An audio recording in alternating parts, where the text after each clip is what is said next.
Oi, tudo bem? Eu sou o professor Leandro Liberali e bem-vindo a mais um Recuperação de História. A aula de hoje vai ser sobre a Idade Média. Aê! Vai começar a história. Você já parou para pensar o que foi a Idade Média? Como é que ela se localiza no tempo? O que veio antes da Idade Média? Depois da Idade Média? O que ela significa? Existem muitos filmes, muitas séries, muitos livros que retratam ou são inspirados na Idade Média. Por exemplo, uma série que fez muito sucesso recentemente foi essa Game of Thrones, mas muitos outros filmes, Senhor dos Anéis, até Harry Potter, mais ou menos, tem essa inspiração medieval, em formas de relações medievais, trazem ideias, trazem valores medievais e se tornaram parte das nossas estruturas mentais.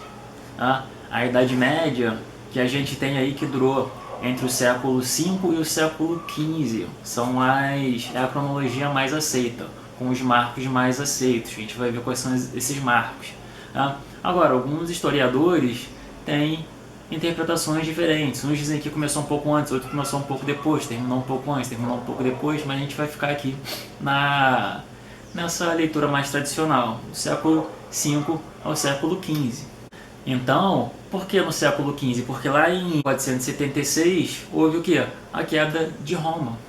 Quando Roma cai, para os povos bárbaros, se considera o quê? O fim da Antiguidade Clássica e início do período medieval.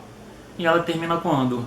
Em 1453, com a tomada de Constantinopla, que era uma cidade que era dominada pelos europeus, e quando os europeus perdem essa cidade, a gente vai ver em outras aulas, é considerado o fim da Idade Média. São apenas marcos. Outros marcos poderiam ser utilizados para cronologias diferentes, como existem em outras interpretações. Então, o que existia antes da Idade Média?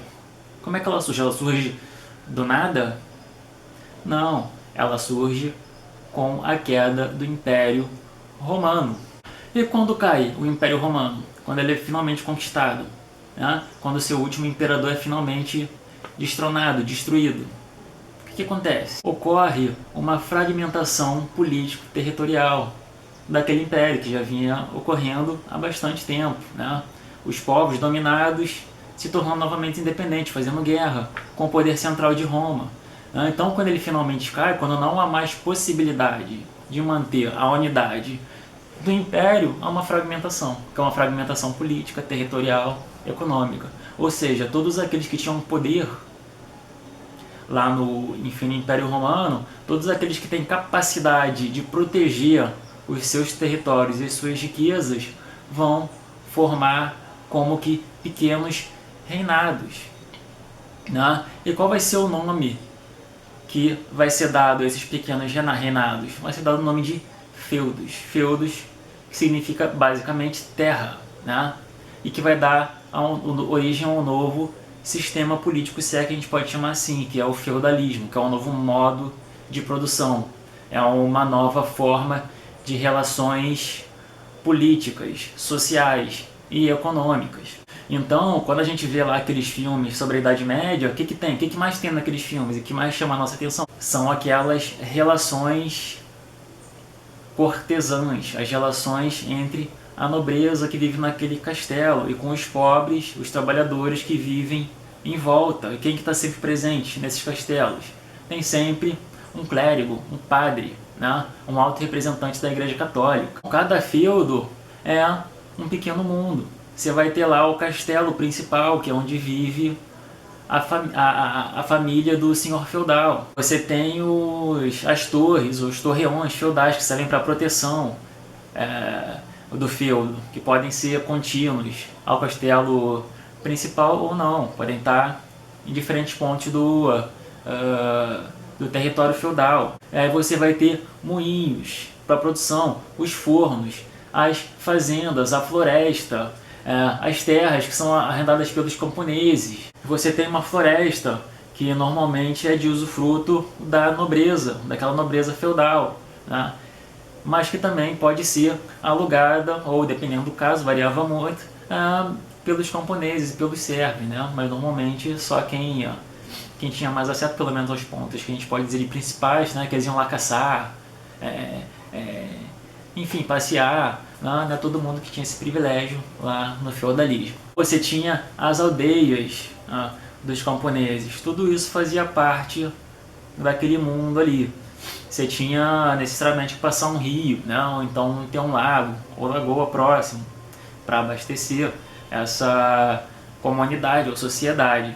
Então, os grandes senhores feudais foram aqueles que, ao longo do Império Romano, já tinham o quê? Poder, capacidade militar. Aí você vai ver que eles tinham capacidade para quê? Para ter, ou comprar, ou produzir armas, armaduras. E como é que se estabeleciam essas relações?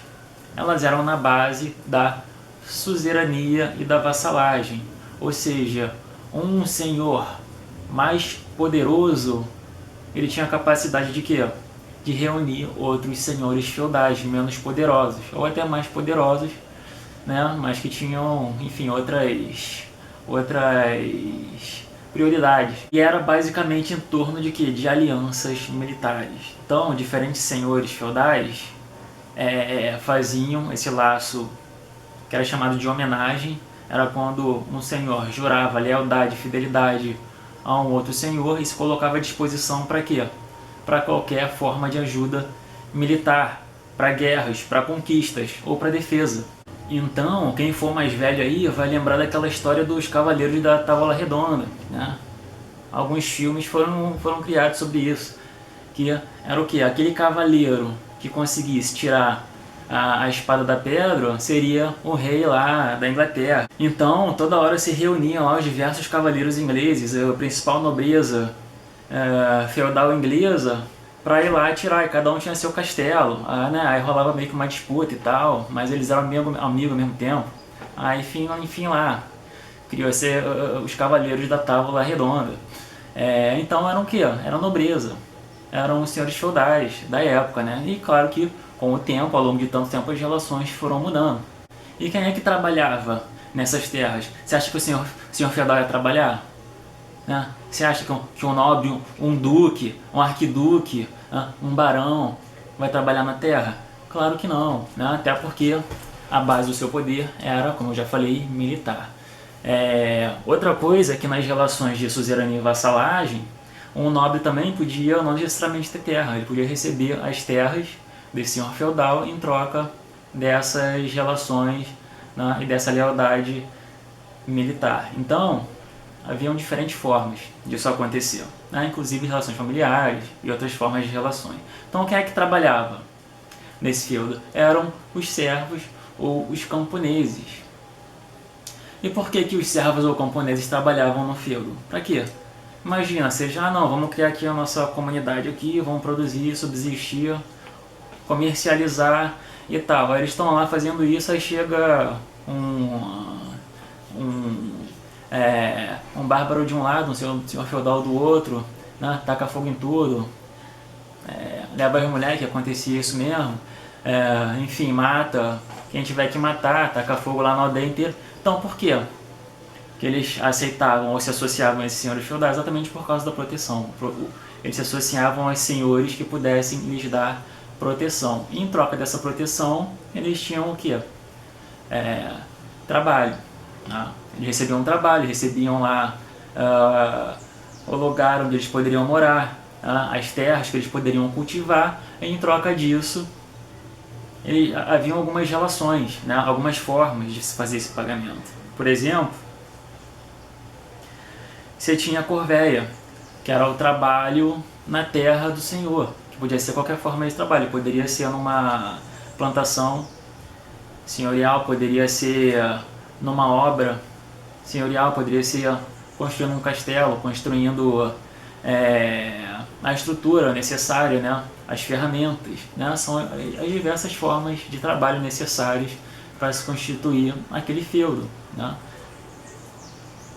Poderia ser também através da talha, que era o quê? Uma parte da produção. Uma parte do que eles produziam, eles entregavam ao senhor como forma de pagamento, né? E havia também as banalidades, ou banalidade, que era o quê? Era uma taxa, um imposto que ele pagava para usar as ferramentas, né? Ou o moinho, os fornos, dos senhores, aquilo que era necessário para a produção. Então, e podia ser misturado ou não. São diversas formas dessa relação de trabalho, né, e de servidão. Por isso que também não era considerado um trabalho escravo, né, e sim servil, porque havia essa espécie de troca. E porque eles também poderiam ficar com a parte da produção para eles, né, e criar suas próprias relações.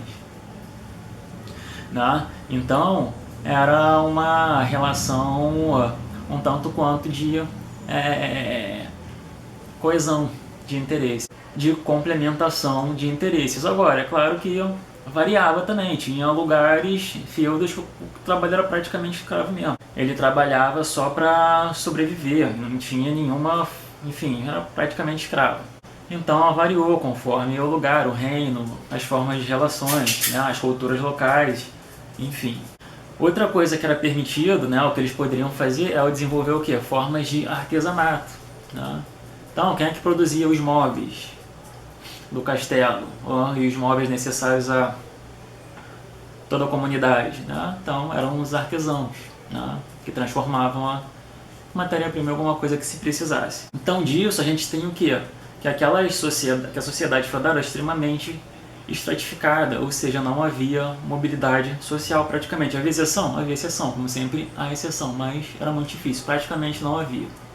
Você tinha basicamente as três classes. A maior classe delas, a mais numerosa, que era dos servos e camponeses, aqueles que trabalhavam. Você tinha a nobreza, que era a segunda classe, ou estrato, ou estamento mais numeroso, né? Eu prefiro estamento, já que a estratificação social era muito forte. E a classe menos numerosa, e que também se tornou a mais importante da Idade Média, que era o quê? O clero.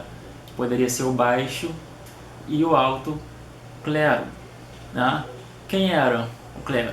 Era quem orava, era quem rezava. E quem é que rezava naquela época? Na Europa medieval, adivinha? Era a Igreja Católica. Né? Então, a Igreja Católica era a instituição mais poderosa da Idade Média. Era a que mais tinha terras. Era a que mais tinha, que a gente pode dizer, súditos, embora fossem súditos espirituais. Né? Ela dominava as mentalidades, dominava a cultura medieval. Como é que a Igreja Católica conseguiu esse poder todo? Ela praticamente herda o poder que ela adquiriu e conquistou ao longo do Império Romano, ou melhor, no final do Império Romano. Então, foi lá em 313 que o Império Romano reconheceu o quê? O catolicismo como uma religião que podia ser livremente praticada. Em 313, pelo Imperador Constantino. Dizem que ele estava lá numa caçada aos católicos lá, que era proibido, né? E aí ele teve uma revelação numa dessas caçadas e tal, aí ele se converteu, né? E aí passou a ser um dos defensores do cristianismo. Mas dizem também que isso foi uma jogada política dele para se fortalecer. Por quê? Porque o cristianismo crescia de uma forma avassaladora. Então, vou ficar de fora? Não, vou entrar aqui e me aproveitar dessa situação. Então são diferentes perspectivas aí em torno dessa conversão. Constantino fez isso com o Édito de Milão, mas não menos do que isso, o catolicismo se torna a religião oficial do Império Romano. Quando? Lá em 380, né? Pelo Imperador Teodósio I. E, para além disso, ainda antes da queda do Império Romano, em 452, é o Papa Leão II que impede que os bárbaros, capitaneados lá pelo Huno, Átila, o Huno, né, que tem filme também a respeito, ele foi o líder de um grupo bárbaro germânico iraniano. Ele está em expansão, né? Ele está tomando uma série de terras de povos que pertenciam a Roma. Então ele vai entrar em Roma, ele vai estar a caminho de derrubar Roma, quando o Papa Leão II, para você ver o poder que já tinha a Igreja Católica nessa época, vai fazer um acordo com ele, né? Em troca de ele não tomar a cidade, Roma vai passar a pagar um tributo anual, né? Em troca da manutenção da paz e da autonomia de Roma. Mas aí não tem jeito. Depois, lá em 476, e isso aí depois que o Uno, enfim, volta lá e morre, o império dele se dissolve, né? Porque ninguém tem a capacidade que ele teve de reunir a liderança, a autoridade, o carisma, né? Então o reino dele depois vai se dissolver sozinho. A queda final lá de Roma vai acontecer em 476, né? Quando os Hérodos vão invadir, e aí não vai ter jeito, vai acabar com Roma e acabou mesmo. Mas então o mais importante é ver como ao longo desse processo ali no final a Igreja Católica se tornou poderosa, como eles estavam mandando, como o Papa era poderoso, ele que era o chefe da Igreja Católica. A gente pode dizer que ele competia até, tinha tantos fiéis, tanta gente adotando o catolicismo, que ele poderia muito bem ser comparado à figura de um imperador. E adquiriu, é claro, cada vez mais poder o quê? Político. Mas o fato é que mesmo assim, em 476, que é considerado o marco inicial da Idade Média, Roma cai, né? E Roma cai também, por quê? Porque tinha um monte de gente disputando poder, ninguém mais estava interessado em governar nada, em manter império nenhum, domínio territorial, estava tudo já há muito tempo indo pro lixo. Os grandes generais, os grandes poderosos lá de Roma, eles estavam mais interessados em quê? Em disputar o poder entre si do que em efetivamente manter aquele império. Então é uma pancadaria, né? Um monte de interesse, e é isso que vai acabar levando a morte, né, de Roma enquanto império, até porque era tanta gente diferente que eles governavam, que eles dominavam, e não havia uma espécie de cultura comum, né? Era na base da força militar, né, e de alianças muito tênues, que a partir do momento que houvesse a possibilidade dessas centenas de povos se libertar, eles iam se libertar. E a partir do momento em que os romanos não tiveram mais a capacidade de manter essa unidade pela força, Roma caiu. Então é a partir daí, dessa queda do Império Romano, né, que a Igreja Católica não vai ter mais a quem responder, que ela passa a dominar cada vez mais as mentalidades, o cotidiano, né, regular a vida das diferentes sociedades, né? A Igreja Católica que vai sempre se aproximar do quê? Dos senhores feudais. A gente viu que a Igreja Católica era formada pelo alto e baixo clero.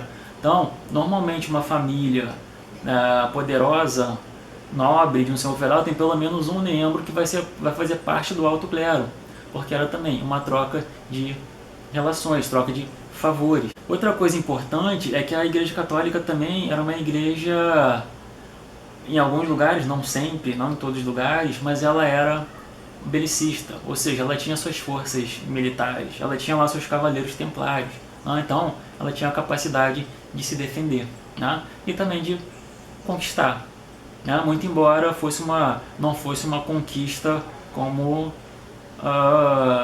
havia até ali, a conquista militar, exclusivamente militar. Ela estava mais interessada em conquistar o quê?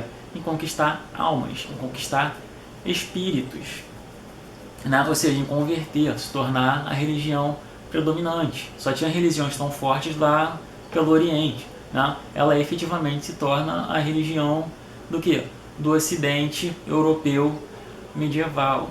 Por isso, a instituição mais poderosa do medievalismo europeu, né? Foi um processo que a gente está analisando aqui que era europeu. Então, vou fazer uma ilação aqui, porque eu não sei como é que estão os estudos de história medieval, não sou medievalista, mas praticamente ela herdou, de alguma forma, de um modo, o Império Romano, mas não na forma de quê? De domínio militar, né? Governamental, mas na forma de domínio espiritual, né?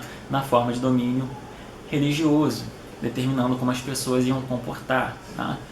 Perseguindo quem se recusava a adotar o catolicismo, e perseguia muito mesmo, né? E obrigava as pessoas a se converterem, senão ia ser torturada, senão ia ser tacada na fogueira, né? E era assim mesmo. E quanto mais forte ela foi ficando, mais a capacidade de persuasão nesse sentido ela foi tendo. Esse domínio, né, qual foi uma das coisas, né, que permitiu esse predomínio, essa hegemonia da Igreja Católica? Ela tinha o quê? a, a, a unidade a seu favor. A unidade o quê? A unidade religiosa, espiritual, né? A unidade ritual. Ela que determinava os ritos religiosos que seus adeptos iam ter que adotar. Isso gerava também o que? A unidade cultural. E quem se recusava era o que? Era perseguido, era preso, era torturado, era atacado na fogueira. Então, a gente pode dizer assim que o ápice desse poder da Igreja Católica foi a criação do que? Dos tribunais da Inquisição, que foram criados lá entre os séculos XII e XIII. E qual era o objetivo do Tribunal da Inquisição, ou dos tribunais da Inquisição? Era perseguir aqueles que eram considerados hereges. Quem era herege? Era quem não aceitasse a palavra de Cristo, a palavra pregada pela igreja. Né? Então esse pessoal era perseguido, e era perseguido mesmo. Não vai não, tá vendo meus amigos ali, ó, de marrom, tô falando contigo aqui na moral, como é que tu não vai? Pedindo pra tu se converter aqui, pô, o que custa se converter? Tem problema? Qual o problema de se converter? Não vai se converter mesmo não, né? Tem certeza? Então, era mais ou menos assim, né? Funcionava. Se converte aí, pô. Como eu já falei aqui, era na base do convencimento, né? Se não convencesse, era na base da tortura e da prisão, né? E das fogueiras lá. Então muita gente ia pra fogueira. Agora, você tinha gente também que se convertia só para poder viver, ficar tranquilão ali, né? Tá, beleza, me converto aqui e tal. E assim ia levando. Então, essa unidade ritual aí cultural, ela foi conquistada, né? Ou foi ampliada na base do monopólio dos valores espirituais. Mais basicamente, no monopólio do contato com Deus. A grande característica, a gente pode dizer assim, da Igreja Católica, né, o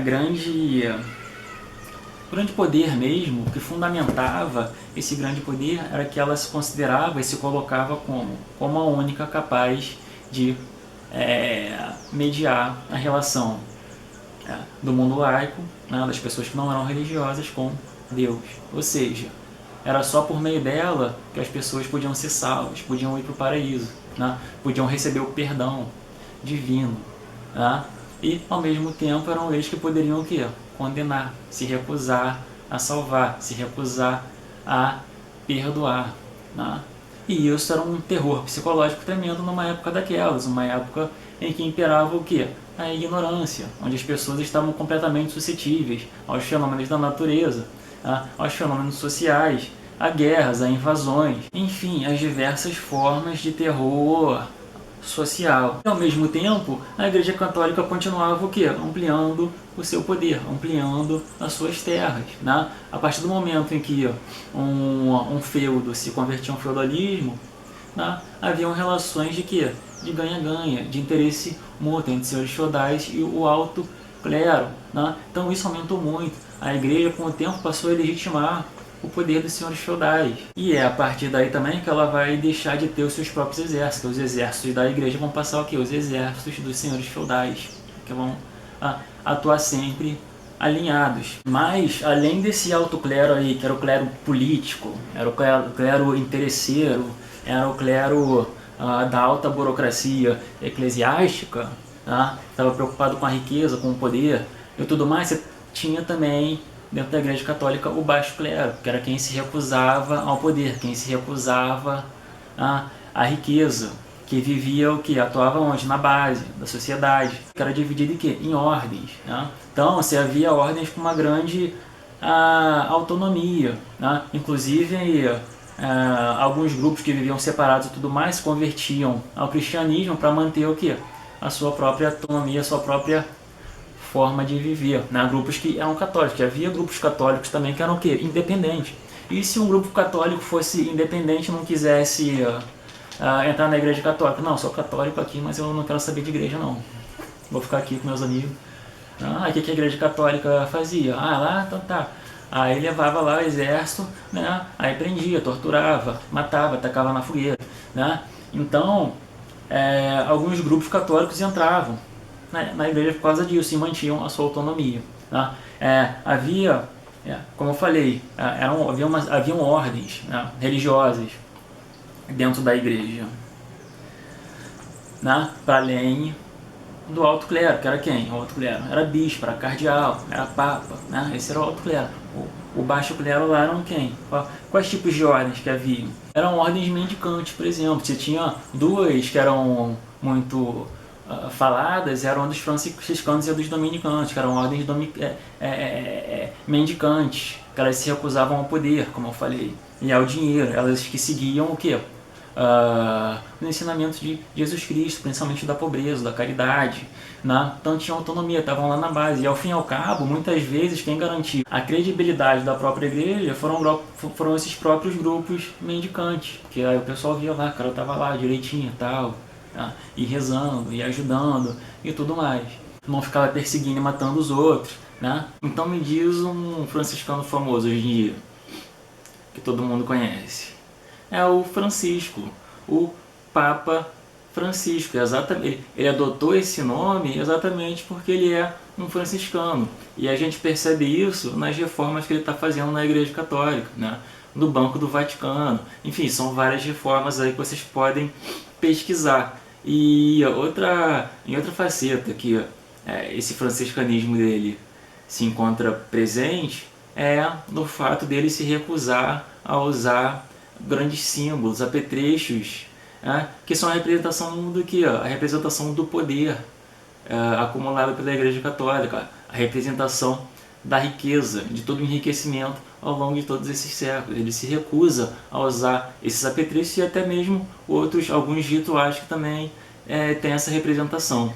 E não é à toa também que ele sofra tanta pressão, tantas pressões de outros setores do clero romano lá do Vaticano, né? Tem muita gente querendo tirar ele e tudo mais. Era gente que estava lá, que estava acostumado com aquele sistema, com aquele poder todo de fazer o que queria fazer, que bem entendia, e outras coisas que eu não vou falar aqui, mas se vocês forem procurar aí, vocês vão achar. Mas, enfim. E além desses, você tinha um grupo que era bem numeroso também, que a gente pode dizer que talvez fosse um médio clero, que era o grupo dos monges. Era o grupo que trabalhava, era basicamente o grupo da burocracia eclesiástica. Era quem transcrevia as Bíblias, quem fazia o trabalho burocrático lá, o trabalho cartorial, que era a igreja quem fazia. Então, um livrinho que eu gosto muito, que fala sobre isso, é esse aqui do Humberto Eco, O Nome da Rosa, né? Esse aqui eu ganhei da minha prima, né? Tem até uma dedicatória aqui muito legal. Beijo, Clarice. Do que se trata esse livro aqui? Ele trata de uma abadia medieval. O que era uma abadia medieval? Era como se fosse um feudo católico. Era um mundo católico, um feudo católico. O que tinha numa abadia? Tinha tudo. Praticamente as mesmas coisas que se tinha num feudo. Muitas vezes com exceção do exército. Tá? Então você tinha lá a igreja, você tinha os dormitórios, você tinha a cozinha, você tinha os alojamentos, você tinha a parte do território que era dos camponeses, né? As terras, você tinha as bibliotecas, né? Você tinha as salas onde os monges trabalhavam, transcrevendo bíblias ou outros documentos, né? Que a gente tem que lembrar também que o monopólio da escrita, né, era da Igreja Católica. E esse monopólio também ajudou ela a ser a instituição mais poderosa daquele tempo todo. O monopólio da escrita também dava o quê? O monopólio do saber, o monopólio do conhecimento. E isso fez com que a igreja também fizesse o quê? Ao longo desse tempo todo, destruísse tudo que ela considerava que ia contra os ensinamentos de Cristo ou os seus ensinamentos, tudo que ia contra os valores propagados pela igreja nesse tempo. Infelizmente, né, acho que eles destruíram muita coisa boa. Mas como havia muita guerra e tudo mais, sempre ia. E desde muito tempo acabou. É claro que ao longo da história a gente sempre perdeu muita coisa. Principalmente lá na Idade Média e na Antiguidade também. Então, esse é um tipo de livro que ele te coloca muito mais num ambiente medieval, naquela realidade, naquele cotidiano medieval, do que muitos livros aí sobre a Idade Média, né? Estilo, falei e saí correndo. O fato é que havia ordens também e muita gente que vivia a imagem de Cristo, o que procurava viver essa imagem, né? Nem só de tortura e massacre se fez a Idade Média nesse tempo. Qual era outra forma de controle do cotidiano, que também era muito legal na Idade Média? Quem controlava e como se controlava o cotidiano? Através dos sinos da igreja. Eram os sinos da igreja que determinavam aquela realidade, as funções, né, medievais. Então tinha o sino para acordar, o sino para tomar café da manhã, o sino para trabalhar, para o almoço, para rezar, né? Era o sino que determinava como é que aquele cotidiano funcionava. Era uma expressão desse controle, que era chamado também de relógio, não sei se era chamado, mas eu estou chamando aqui de relógio medieval. Então, pessoal, o que é importante é a gente apontar aqui que a Idade Média ela começou num clima de profunda crise, né, pela queda do Império Romano. E dessa crise você, por exemplo, separou a circulação de moedas. Né? Lá no início da Idade Média, as relações comerciais eram por meio de compra, troca de valores em espécies, né, em víveis. Né? Foi assim que começou a Idade Média, numa crise tremenda, né, e com um poder tremendo de quem já tinha poder. E ao longo desse processo aí todo que eu expliquei, se foi da crise à prosperidade. Lá por cerca do ano 1000, já estava num clima de grande prosperidade. Na Idade Média, com a população crescendo, com a produção crescendo, com novas técnicas agrícolas, né? Embora tivesse um outro viés que a gente vai ver em outra aula. E com essa prosperidade veio a circulação de moedas, né? Veio o surgimento dos burgos, ou das cidades, né? Os burgos, eles surgiram inicialmente como em torno dos castelos. À medida que as sociedades prosperavam, você teve uma retomada comercial importante, você teve um retorno da circulação de moedas, né? E você tinha que aumentar a produção dessa nova população que crescia, né? Dessa nova riqueza que era produzida. Então, em torno dos castelos foram sendo criados os burgos, né? E as cidades amuralhadas foram crescendo, né, para proteger essas riquezas. Sempre, inicialmente, em torno do castelo. E à medida que se prosperava, foram sendo criadas também o quê? Cidades fora, ou burgos fora dos castelos, né, ou distantes de castelos, criando as suas próprias rotas comerciais, criando o seu próprio aparato militar para a defesa. É dessas cidades, ou desses burgos, como eles eram chamados inicialmente, que vai surgir o quê? A burguesia, como a gente conhece ela até hoje. A burguesia era o quê? Eram os grandes comerciantes que enriqueceram com esse processo de prosperidade. Né? Eles podiam ser antigos ou fazer parte das famílias senhoriais, podiam, mas também podiam não. Podia haver um distanciamento ao longo dos tempos, um distanciamento geracional também, que faziam até que surgissem rivalidades, né? Porque a burguesia não tinha, nessa época, o poder que tinha o senhor feudal, que tinha a igreja, mas estava começando a ter o quê? A ter dinheiro. E aí surgem o quê? Os movimentos comunais. E o que são exatamente esses movimentos comunais? São os movimentos dessas pessoas, dessa burguesia, desses trabalhadores que vivem no entorno do castelo, mas que não têm os privilégios que quem está no castelo tem, não tem os privilégios da nobreza. Não? E aí começa a haver uma diferenciação. Uma grande expressão dessa diferenciação e da tomada, da criação, do início de um processo de tomada de autonomia dessa burguesia, desses burgos, é a criação do quê? Que tem relação com o que eu falei agora há pouco. A criação do relógio de ponteiro, o relógio de 24 horas que a gente tem hoje em dia. Né? Então, ele é inventado lá por 1325, ali já mais no final da Idade Média. E ele é uma expressão do quê? É uma expressão dessa autonomia. Tá? De autonomia em relação àquele cotidiano imposto pela sociedade católica medieval. Então, com esses movimentos comunais surgem também as corporações de ofício, que são os responsáveis pelo quê? Pela manufatura, por pequenas estruturas fabris, né? Que vai fazer roupa, vai fazer sapato, vai fazer móveis. Né? Então, cada burgo vai ter as suas corporações de ofício, e que para garantir essa prosperidade não vai deixar ter o quê? Concorrência externa, né? Não vai deixar pessoas que não fazem parte dessas corporações produzirem, né? São como que grandes famílias. E junto com essa prosperidade, com esse retorno da circulação de moeda e com a formação da burguesia, criam-se o quê? Novas formas de enriquecimento. A gente viu que a sociedade ainda era fragmentada, e tinha uma série de castelos, né, de feudos diferentes. Os feudos passaram aqui a comercializar entre si, a haver troca de mercadoria. Só que cada feudo tinha o quê? A sua própria moeda, seu próprio modelo. E como é que ele ia... se cada um tinha a sua própria moeda, como é que ia ser essa troca, que já era monetária, né?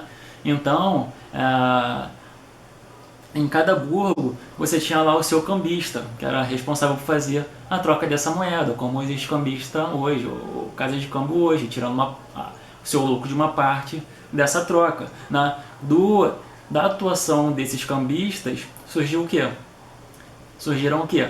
As bancas, a banca de câmbio. E da banca surgiu o quê? O banco. E do banco surgiu o quê? Os banqueiros, né? E os banqueiros como a gente conhece hoje em dia, né?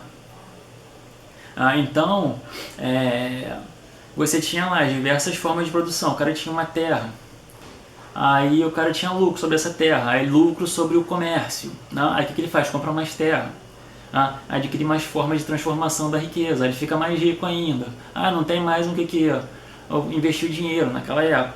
Vou fazer o que? Vou emprestar, né? Aí surgiu o banco também, né? Deriva daí, né? Aí começa a emprestar para senhores, para trabalhadores, né? E o ápice vai ser o quê? Emprestar para os governos, né? Quando eles começam a surgir já lá mais na frente. E depois vai surgir o mercado financeiro, né? Então isso vem do quê? Do acúmulo de riqueza. Permanente acúmulo de riqueza, e vão se criando formas novas de acumular riqueza. E junto com esses movimentos comunais ou burgos, você tem a criação também de uma nova burocracia, que começa a se apartar da burocracia eclesiástica, né? Uma burocracia que começa a se aculturar, a ler, né? A tirar da igreja o monopólio da cultura, o monopólio do saber, o monopólio da escrita, né? Então, junto com essa nova burocracia, vem uma burocracia que também que além de ser urbana, ela é política, né? E que depois se torna também militar. Ela vai se tornar militar quando ela não quiser mais se deixar impor pelas pressões dos senhores feudais. E qual vai ser a única forma de não se submeter à vontade do senhor feudal? Por meio da luta, da guerra, né? Do poder militar, né? E aí você vai ter vários processos lá de luta e etc. ao longo do tempo. Por quê que elas vão querer se tornar autônomas? Porque quem vivia ali no entorno do feudo, né? Naqueles burgos lá quando começaram, quando surgiram os movimentos comunais, não queria mais o que? Pagar tributo para senhor feudal, que ficava lá sem fazer nada, só estou protegendo aqui. Não? Então eles começam a se revoltar contra isso. E depois começa a surgir outras revoltas, começa a haver um acúmulo de riqueza tremendo, ao mesmo tempo que começa a ter muita gente pobre, né? Então, depois desse longo período de prosperidade, você tem também um novo período de crise aí que também vai durar mais de século. Você vai ver sociedades que já se tornaram ricas começam a ser o quê? Assoladas pela fome. Então, isso vai gerar uma série de revoltas populares, né?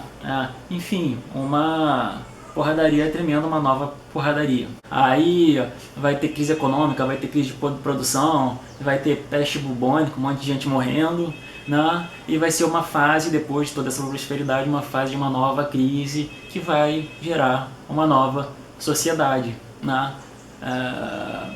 Que começa a ser gestada no final da Idade Média. Então, pessoal, esse foi, vamos colocar novamente aqui, um movimento europeu, basicamente do leste da Europa para lá. Aconteciam outras coisas no Oriente, outras coisas, né? Outras porradarias, né? Outras vicissitudes, né? Mas as vicissitudes da Europa medieval, né? Da qual a gente faz parte, né? Gostemos ou não gostemos, por quê? Porque nós fomos colonizados por esse medievalismo europeu. Foi dessa forma aí que aconteceu. Então, obrigado pela atenção, curta e compartilhe, se inscreva. Espero que vocês tenham gostado.